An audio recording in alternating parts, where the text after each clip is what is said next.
So hello guys, today I'm back with a very important question to how to learn very fast. So guys, ये बहुत important question है कि हम बहुत fastly learn कैसे करें सारे कॉन्सेप्ट क्लियर करने के साथ और वो हमें ज़्यादा टाइम तक याद रहे. सो गाइस, हमारे लिए लर्निंग की डेफिनेशन है सिर्फ रटना, हर चीज़ को रटना. और गूगल की तरफ से हमें ये डेफिनेशन दी जाती है: learning is the process for acquiring knowledge, understanding behaviour, skill, values, attitude and preferences. So guys, हम हर चीज़ को रटना चाहते हैं, उसे क्रैम करना चाहते हैं, रटना चाहते हैं. उसे क्या करते हैं, हम कई बार पढ़ लेते हैं, उसे रट लेते हैं. हमें छोटी क्लासेस में तो चल जाता है, 10 तक बेसिकली चल जाता है ये. 10th का भी हम एग्ज़ाम पास कर लेते हैं, पर बड़ी बड़ी क्लासेस में जब हमें स्ट्रीम चूज़ करने की बारी आती है 11 12th में, इस टाइम ये चीज़ें नहीं चल जाती हैं, क्योंकि कॉमर्स, PCM, ये इतने सारे सब्जेक्ट रहते हैं, इनके अंदर इतनी इतनी सारी चीज़ें रहती हैं कि आप उन्हें रटने जाओगे और रट भी लिया चलो मान लो, पर एग्ज़ाम टाइम पे आप ये पूरी चीज़ें भूल जाओगे. और यही चीज़ें ये आपको आगे भी काम आनी है. जितने कंपटीशन एग्जाम होते हैं, ये सारी चीज़ें उन सब में पूछी जाएंगी. तो आप कब तक रटोगे इन चीज़ को, ज़िंदगी भर रटोगे? नहीं, हमें कॉन्सेप्ट क्लियर करना पड़ता है हर चीज़ के लिए. अगर हमारा कॉन्सेप्ट क्लियर होगा तो आप कोई से भी एग्जाम में कहीं से भी टीचर कोई सा भी क्वेश्चन पूछ लिया, आप आराम से उस चीज़ को लिख पाओगे. सो गाइज, मैं आपको एक ऐसी ट्रिक और टिप बताने जा रहा हूँ आज जो हर टॉपर यूज़ करता है टॉप करने के लिए. ये आपको कोई कोई टीचर, कोई यूट्यूब चैनल वाला नहीं बताएगा, सिर्फ मैं बता रहा हूँ. टॉप सीक्रेट है. आप हर चीज़ को रटना छोड़ दो, आप उसे समझना सीखो.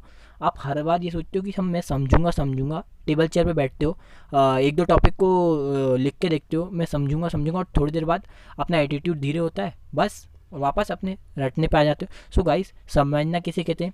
हर चीज़ को पहले उसे इंग्लिश में, उसकी लैंग्वेज में पढ़ना, फिर उसे हिंदी में समझना, फिर उसे अपनी लैंग्वेज में लिखना.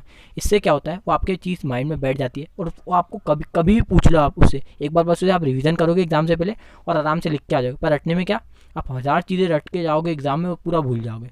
ये रहता है रटने और समझने में फ़र्क. सो हर चीज़ को समझना सीखो, रटना नहीं. इससे क्या होगा, ये आपको कभी भी आपको कोई सा भी एग्ज़ाम देने जाना है, कॉपी में लिखा हुआ है, बस आपने उसे एक बार पढ़ा और चलेगा देने. आप क्या लिखने से कतराते हो? मैं जानता हूँ ना, क्योंकि मैं भी एक स्टूडेंट रह चुका हूँ, मेरा भी PCM सब्जेक्ट रह चुका है, तो मैं जानता हूँ रटने और समझने में कितना अंतर होता है. छोटी क्लास में मैंने भी रटा है, जिससे मैं प्रॉब्लम फेस कर चुका हूँ.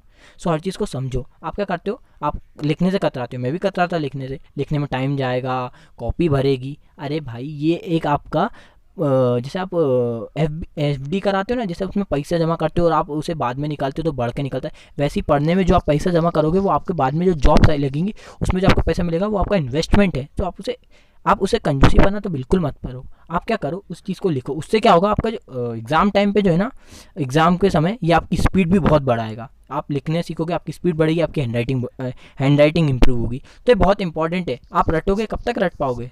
रटना भूल जाओ, बस समझो हर चीज़ को, कॉन्सेप्ट क्लियर करो और आगे बढ़ो. इससे क्या होगा, ये आपको ज़्यादा से ज़्यादा देर तक याद रहेगी और बहुत इंपॉर्टेंट रहेगी. सो गाइस, ये ट्रिक और ट्रिप आपको कोई टॉपर नहीं बताएगा. आप किससे भी पूछोगे उसे टाल देगा. हर टॉपर यही बोलेगा, मैं बस थोड़ी देर पढ़ता हूँ, और वो इसी मेथड से पढ़ता है.